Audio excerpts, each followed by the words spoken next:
kapobre, dito ako ngayon sa isa sa mga sikat na pasyalan dito sa General Santos City. Isang resort na kakaiba. Kanilang water, natural talaga siya. Meron siyang bukal na kung saan doon nanggagaling yung source ng tubig.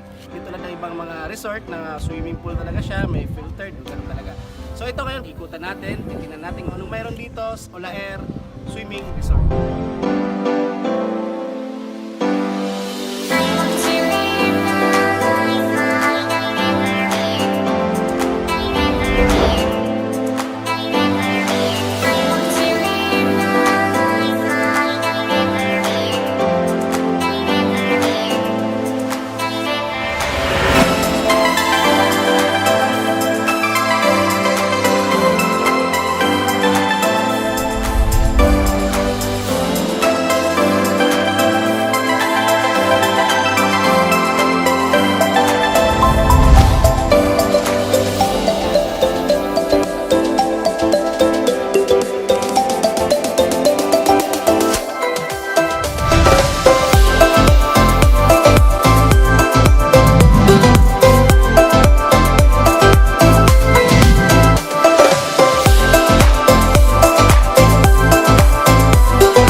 Mga kapobre, okay, nakita niyo naman ang view dito sa Olaer Spring Resort.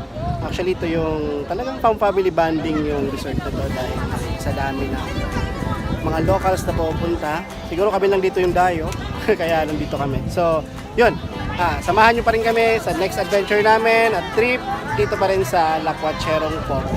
Thank you!